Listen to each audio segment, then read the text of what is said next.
사도신경하시고 신앙 고백하시겠습니다. 나는 전능하신 아버지 하나님 천지의 창조주를 믿습니다.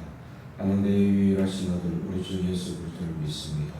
그는 성령으로 잉태되어 동정녀 마리아에게서 나시고 본디오 빌라도에게 고난을 받아 십자가에 못 박혀 죽으시고 장사된 지 사흘 만에 죽은 자 가운데서 다시 살아나셨으며 하늘로 오르시어 전능하신 아버지 하나님 우편에 앉아 계시다가 거기로부터 살아있는 자와 죽은 자를 심판하러 오십니다.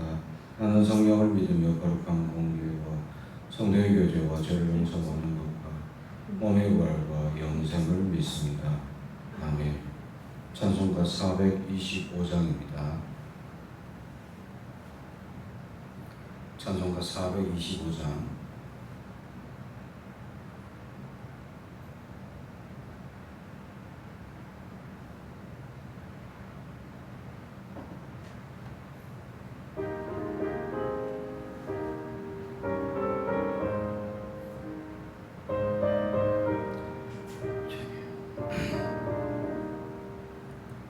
주님의 뜻을 이루소서. 고요한 중에 기다리니 진흙과 같은 날 믿으사 주님의 형상 만드소서.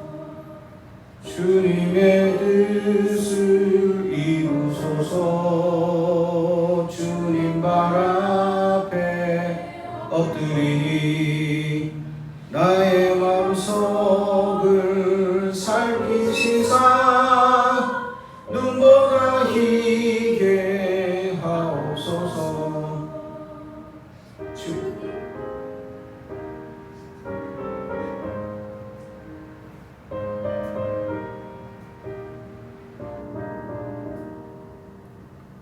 주님의 뜻을 이루소서.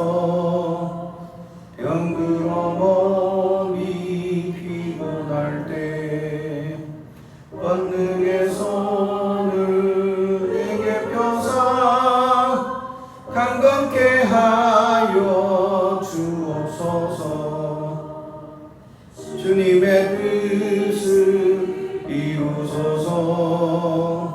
온전히 나를 주장하사 주님과 함께 동행함을 만민이 알게 하옵소서.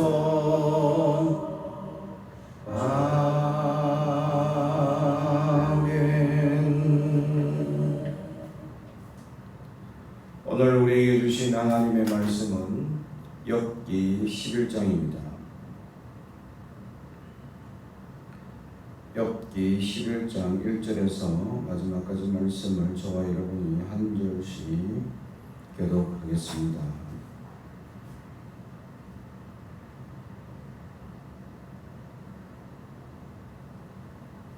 하나님의 말씀을 경청해 주시기 바랍니다. 나아마 사람 소발이 대답하여 이르되 말이 많으니 어찌 대답이 없으랴. 말이 많은 사람이 어찌 의롭다함을 얻겠느냐. 내 자랑하는 말이 어떻게 사람으로 강건하게 하겠으며 내가 비웃으면 어찌 너를 부끄럽게 할 사람이 없겠느냐. 내 말에 의하면 내 눈은 정결하고 나는 주께서 보시기에 뜻같하다 하는구나. 하나님은 말씀을 내시며 너를 향하여 입을 여시고 지혜의 온함으로 내게 보이시기를 원하노니 이는 그의 지식이 강대하심이라. 하나님께서 너로 하여금 너의 죄를 잊게 하여 주셨음을 알라. 내가 하나님의 오명을 어찌 능히 정량하며 전능자를 어찌 능히 완전히 알겠느냐. 하늘보다 높으시니 내가 무엇을 하겠으며 소울보다 깊으시니 내가 어찌 알겠느냐. 그의 크심은 땅보다 길고 바다보다 넓으니라. 하나님이 두루 다니시며 사람을 잡아 가두시고 재판을 여시면 누가 능히 막으시느냐. 하나님은 허망한 사람을 하시나니 악한 일은 상관하지 않으시는 듯하나 다 보시느니라.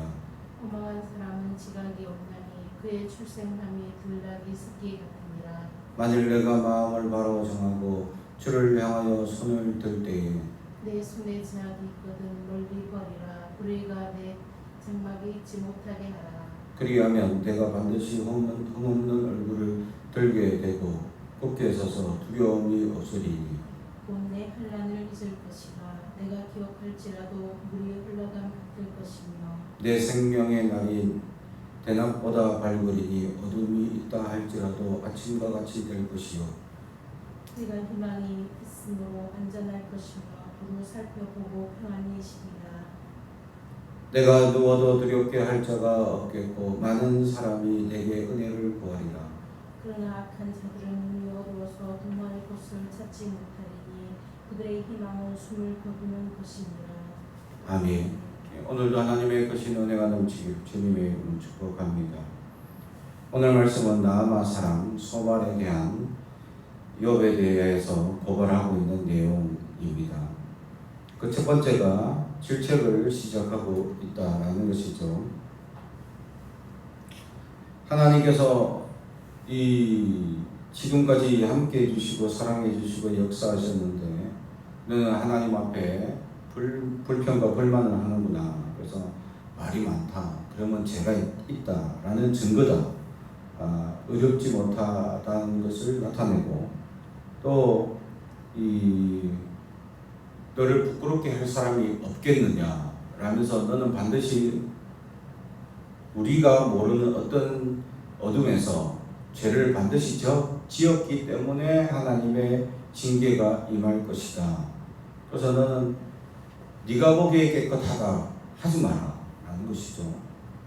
그래서 그런 하나님의 질책에 이 하나님의 역사에 대해서 네가 깨끗하다 하지 말고 하나님의 역사에 순응해라. 그것은 곧 징계다. 너의 잘못에 의한 징계다. 라고 이 소발이 이 욥에게 고발하고 있죠. 질타하고 있는 내용입니다. 그래서 이 핵심은 6절 마지막에 너의 죄를 잊게 하여 주셨음을 알아라. 네가 죄를 졌는데 하나님이 너에게 죄를 잊게 하셨다. 그것을 알아야 한다. 라고 깨달으라 라고 말하죠. 왜냐하면 7절에 하나님은 이 숨겨진 비밀, 오묘함을 능히 어찌 인간이 측정하겠느냐. 하나님의 숨겨진 비밀, 그것을 지금 네가 깨끗하다고 하는 그 안에는 숨겨진 비밀이 있다. 너 안에 어떤 숨겨진 죄가 있는데 그것이 반드시 하나님께 회개해야 될 것인데 그렇지 않고 도리어 너는 어찌 하나님의 뜻을 안다고 하고 또 하나님께서 너에게 행하신 까닭 없다라고 얘기하느냐라는 것이죠. 그러면서 10절에서는 하나님의 무한하심에 대해서 얘기하면서 인간은 한계가 있다. 틀린 말은 아닙니다. 앞에서도 하나님의 오묘함과 인간의 이 한계, 이것도 틀린 말은 아닙니다. 다 맞는 말이죠. 진리이기도 합니다. 그러나 욥에게는 맞지 않는 얘기임에도 불구하고 그들은 당당하게 이렇게 하나님의 무한하심과 인간의 한계, 그러기에 알 수 없는데 네가 다 안다고 하는 거 시라고 얘기하면서 틀린 말은 아닌데 맞는 말인데 적용이 맞지 않아서 도리어 욥을 더 힘들게 하고 있다라는 것이죠. 그러면서 12절 허망한 사람은 지각이 없다.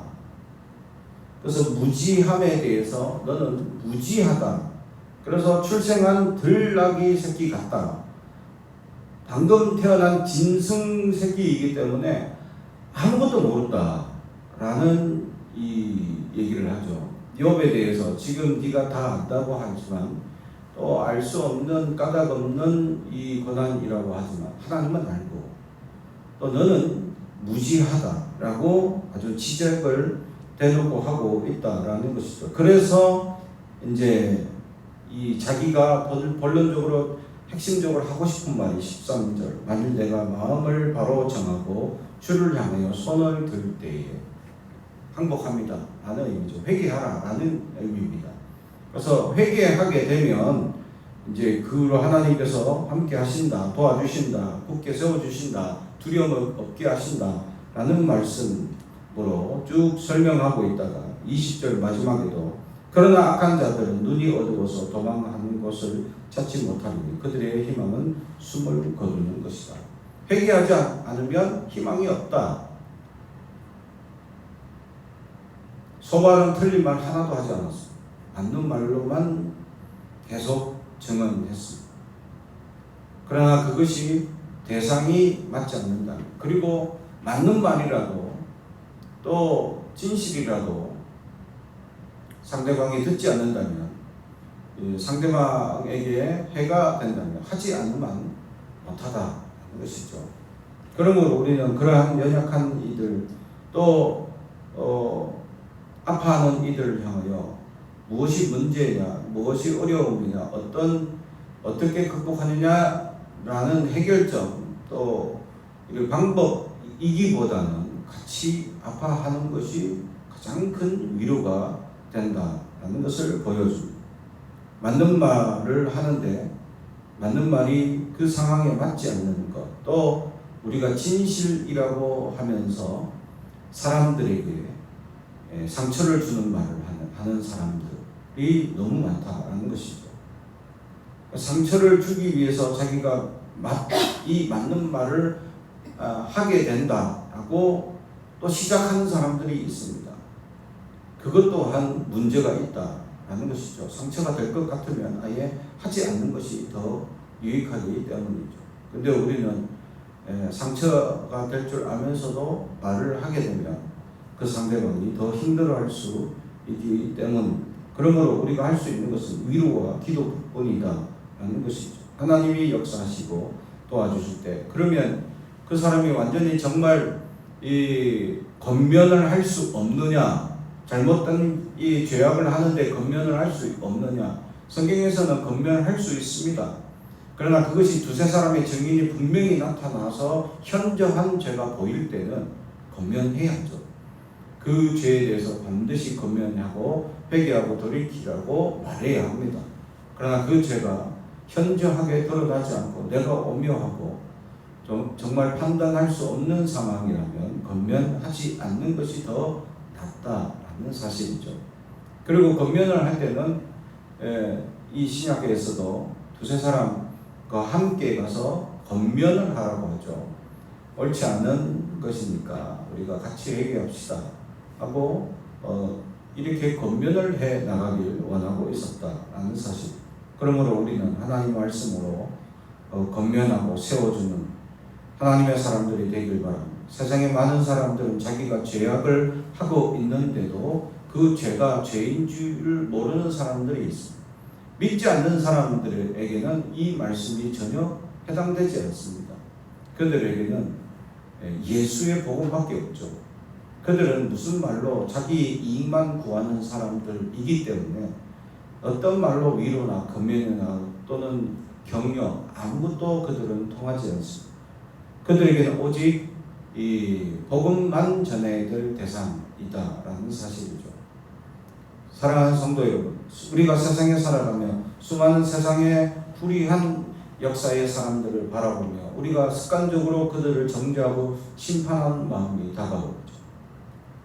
그들은 복음의 대상일 뿐 그들에게 하나님의 말씀을 온전히 전할 수 있는 우리가 될 수 있기를 주님의 이름으로 축복합니다. 그것이 우리가 해야 될 사명이다라는 것이죠.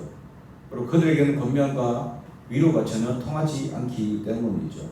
왜냐하면 그들은 자신에게 이익이 되는 대로만 따라가는 인생이기 때문입니다.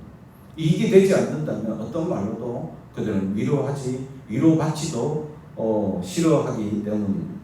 그러므로 그들에게는 오직 복음만 전하고 믿음의 사람들이 아파하고 힘들 때 우리는 기도하고 세워 하나님의 은혜가 있길 소망하며 나아가야 한다라는 것이 우리에게 그러한 은혜가 있길 주님의 이름으로 축복합니다. 기도하겠습니다. 사랑과 은총이 가득하신 아버지 하나님 감사합니다. 하나님 우리를 통해서 하나님의 복음의 역사가 나타나게 하시고 세상에 믿음의 사람들이 세상에 넘어지고 좌절한 그들을 위하여 기도하고 위로하며 격려하게 하시고 하나님의 복음을 전하는 우리가 되게 하옵소서. 예수님 이름으로 기도합니다. 아멘.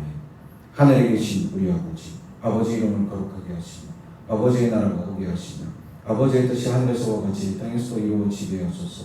오늘 우리에게 일용할 양식을 주시고 우리가 우리에게 잘못한 사람을 용서하여 준 것 같이 우리 죄를 용서하여 주시고 우리를 시험에 빠지지 않게 하시고 악에서 구하소서. 나라와 권능과 영광이 영원히 아버지의 것입니다.